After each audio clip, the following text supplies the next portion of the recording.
pickup गर्ने तपाईहरुको मन लाग्दिले हुन्छ तिम्रो मन लाग्दिले हुन्छ त मैले के मन लाग्दै गरे त्यहाँबाट आएर पिकअप गर्ने हैन त्यहाँ बोर्ड देख्दैन सक्दैन बोर्ड के हेर्नु पर्यो 4 वटा बोर्ड छ कहाँ 4 वटा बोर्ड छ त्यहाँ ड्रप ओन्ली भने के हो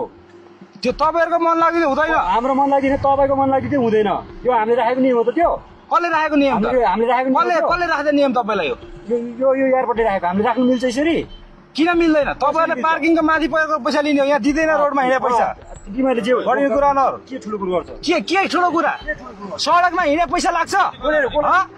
यो तपाईहरुको प्राइभेट एयरपोर्ट हो प्राइभेट एयरपोर्ट भने हामीले नियमको चल मात्र भने हामीले के भने नियममा पार्किङबाट आएको हो म पार्किङबाट आयो नि जहाँबाट आयो नि म पार्किङबाट आएको ड्रप ओन्ली भनेको के हो त अनि कस्तो ड्रप अन्ली त्यही माथि भिड भयो भनेर त ट्राफिकहरु यो मैले मान्छे झारेर जान नि पाउँछु मैले मान्छे पार्किङमा नहालिकन उठाएर लिएर जान नि पाउँछु मैले भने लो हेरौँला कसरी जाँदा जान्छु के गर्छौ ओ भाइ के गर्छौ ठुलो कुरा हैन ठुलै कुरा हो भाइ बुझ्यौ नि अदालतमा गएर मुद्दा हाल अनि अदालतले पैसा तिर भने नि तिमीलाई त्यति बेला पैसा तिर्छु जाऊ छ त्यहाँ बाटोमा छ तिमीलाई बाटोमा जबरजस्ती पैसा उठाउन पाइँदैन फेरि तिम्रो दादागिरी देखाउन पाइँदैन ए म पार्किङ गरेको देखाउन त भाइ यार म पार्किङ गरेको देखाउन त तपाईको सिरिफ ड्रप ओन्ली गर्दा ड्रप गरेर जानुस् पिकअप गर्दा चिट लिएर आउनुस् हामीले त्यही पैसा मागे बाटोमा राख न त यो बाटो त यो कुनै पनि घुम्ने बाटो हो नि त के त के ड्रप ओन्ली भने के त मान्छेले नआउने तिमीले मन लाग्दै गरेर पैसा उठाउन पाउँछ मन लाग्दै गरेर आफूले त मन लाग्दै गरेर छ यहाँ आइपेर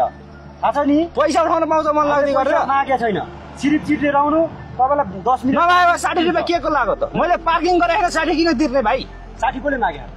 तिमीले 60 ल्याऊ भनेर भने हैन मलाई मैले पार्किङ गरेर 60 किन तिर्ने के हो यो कस्तो के हो कहाँ गएर गर्न सक्छ मैले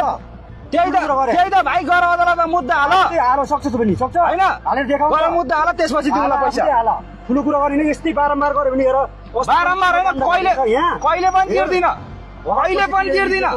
तिमीहरूलाई कहिले पनि यो बाटोमा मान्छे त्यसमा त हैन मेरो चाहिँ हेरिरह भाइ मेरो अनुहार हेरिरह यो ड्राइभरले पैसा दिँदैन भने यो हेरिरह सम्झिरह फेरि भोलिबाट आज नि छुट भयो नि आज एक दिन हैन म कहिले पनि तिर्दिन बारम्बार सम्झाउनु सक्छ तिमीहरूलाई रोडमा जबरजस्ती पैसा उठाउन मिल्दैन त अनि नियममा चल बुझ्यौ चल्दिन यो एयरपोर्ट हो हैन हामीले ल्याएर मान्छे झार्दा पैसा नलाग्ने अनि हामीले तिमीहरूको एयरपोर्ट हो यो गर्नुस् भन्दाखेरि नमान्ने तिमीहरूले ल्याएको प्राइभेट तिमीहरूले ल्याएर राखेको मान्छे हो तिमीहरूको कम्पनी हो यो बढी मन लाग्दिन्छ बढी नबोल भाइ काम गरेर राख यहाँ पैसा उठाउन पाउँदैन यदि याद राख सधैँ ल्याङल्याङ गरिस् भने यसै उसै नहुने यसै नहुने तिम्रो बाउको एयरपोर्ट हैन तेरो बाउ खुदै हैन नि मुजी बढी नबोले भाइ फेरि पछि नबोल काम गरेर राख मुजी माग्न थाल बोकेर बस मुजी रोडमा माग्नलाई ठुलो कुरा गर्छ साला चितियाहरू जे मल्न त्यही गर्छ यार पार्किङ गरेको पैसा तिर्ने हुने हैन र